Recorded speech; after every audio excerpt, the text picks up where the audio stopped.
네, 우크라이나 사태 긴장감이 연일 시장을 압박하고 있습니다. 우리 시장 결국은 지지선을 다 내준 모습이었는데 증권부 박혜린 기자와 상황 짚어보도록 하겠습니다. 박 기자, 오늘 시장 어땠는지 정리 먼저 해주시죠. 네, 러시아의 우크라이나 침공 가능성에 따른 긴장감이 고조되며 오늘도 우리 증시 힘겨운 하루를 보냈습니다. 어제 간신히 2,700선을 버텨냈던 코스피는 오늘 결국 약 28포인트 빠지며 2,700선을 내어주고야 말았습니다. 외국인이 2,650억 원가량의 매물을 던졌고 개인과 기관이 각각 1,640억 원, 660억 원어치 주식을 사들였지만 지수 하락을 막기엔 역부족이었습니다. 코스닥 시장도 오늘 장중 상승세로 전환하는 듯 하더니 결국 하락 반전에 어제보다 8포인트 정도 하락한 839.92포인트로 장을 마쳤습니다. 개인과 외국인은 순매도한 한편 기관만 홀로 자금을 넣었습니다. 장이 이렇게 연일 하락세를 기록하다 보니 증시 거래 대금은 뚝 떨어진 상황입니다. 네, 참 걱정입니다. 어제 전해 주시기로는 2,600선까지 좀 내려갈 수 있다 이런 얘기도 들어봤는데 최근 시장에 대한 분석들 어떤지 다시 한번 정리해 주시죠. 네, 어제도 말씀드렸듯 증권가에선 이 코로나와 물가, 지정학적 리스크까지 우리 증시가 3대 전쟁 위험에 직면했다 이렇게까지 표현할 정도로 위기감이 현재 고조된 상황입니다. 2,600선 지지선이 붕괴될 가능성까지 제기되고 있는데요. 다만 간밤 뉴욕 증시를 보면 결국 하락 마감하긴 했지만 장중 하락폭을 대부분 만회한 모습으로 장을 마쳤습니다. 우크라이나 사태 진정 가능성과 미국 당국의 금리 인상 가능성이 진화되면서 하락폭을 축소한 겁니다. 따라서 우리 증권가에서도 차츰 반발 매수세가 유입될 가능성 조심스럽게 기대하고 있습니다. 또 지난주 3월 FOMC에서 금리를 이제 50bp 올릴 것이라는 의견이 90% 정도에 육박했는데 이 확률이 50%까지 내려왔고 또 뉴욕 연방은행이 1년 인플레이션 기대치를 6%에서 5.8%로 낮췄습니다. 즉 경계감은 갖고 있되 패닉세를 할 정도로 지나치게 민감하게 반응하는 건 지양할 필요가 있다는 분석이 나옵니다. 지나친 패닉셀은 지양할 필요가 있다 이런 의견이 나왔습니다.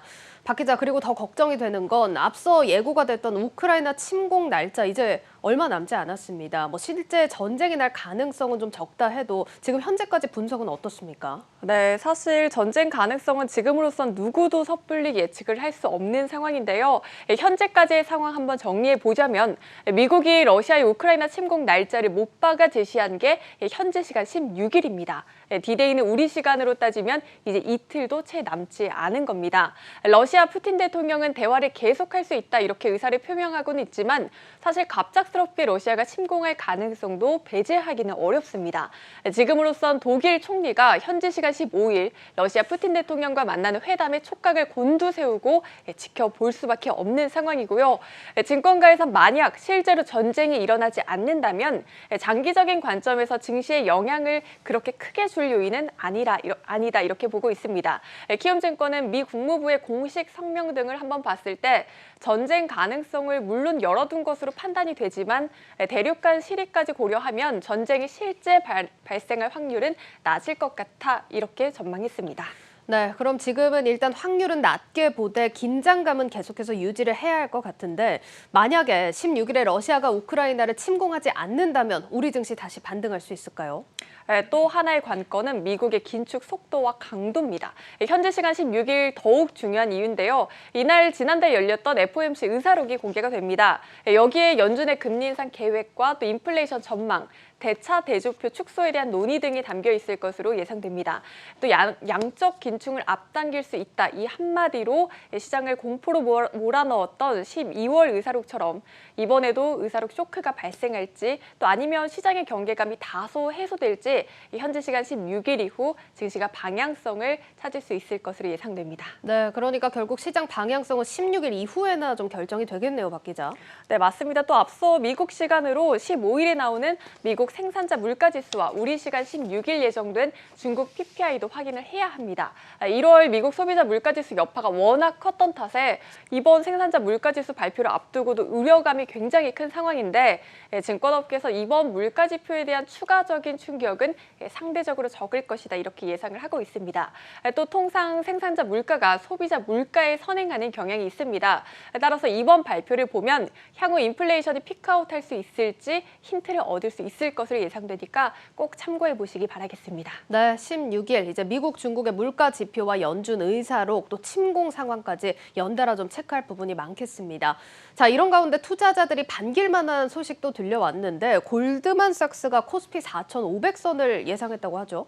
네, 물론 전제가 있습니다. 이 코스피 지수가 MSCI 선진국 지수에 편입을 하게 되면 4,500까지 오를 수 있다는 겁니다. 골드만삭스는 코스피가 선진국 지수에 편입이 되면 440억 달러 이상의 해외 자금이 유입될 수 있을 것으로 추정했습니다.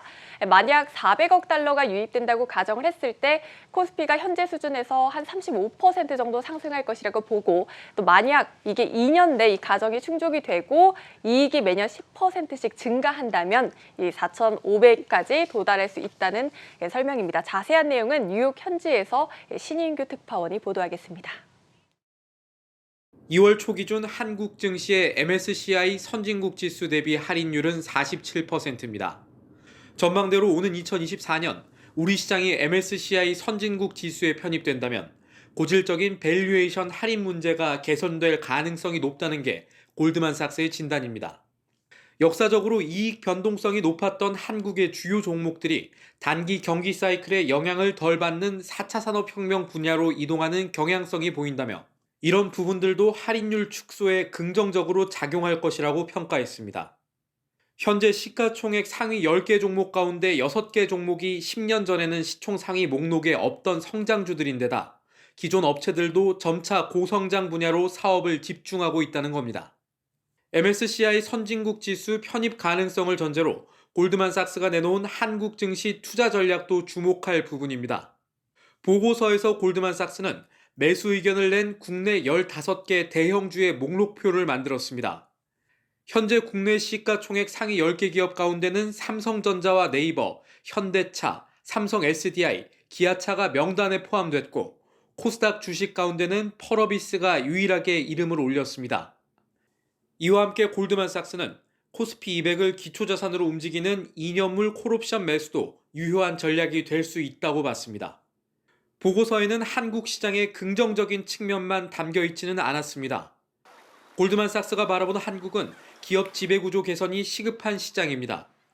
보고서에 인용된 아시아 기업 지배구조 협회의 통계에 따르면 한국의 시장 점수는 아시아 태평양 12개국 가운데 9위의 하위권입니다. 배당 이익률은 2%대로 지역 최하위에 머물렀고 기업 지배구조 점수는 홍콩과 싱가포르뿐만 아니라 말레이시아와 태국보다도 낮은 수준입니다. 선진국 지수 편입 시 코스피 4,500이라는 장밋빛 전망을 현실로 만들려면 역외 환율 시장과 같은 인프라뿐 아니라 기업들의 선진화도 뒤따라야 한다는 뜻입니다. 한국경제TV 신인규입니다.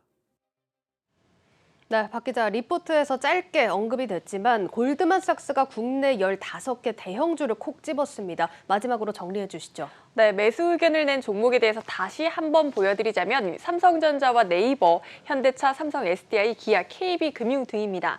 다만 이건 선진국 지수 편입 가능성을 전제로 제시한 부분이고 신특파원 리포트에서도 거론이 됐듯 보고서에서는 기업 지배구조나 배당이익률 등 한국 증시의 긍정적인 측면만 담겨 있는 것은 아니었습니다. 즉 이렇게 장밋빛 전망을 현실화하기 위해선 기업들의 선진적인 지배구조 개선이 반드시 뒤따라야 할 것으로 보입니다.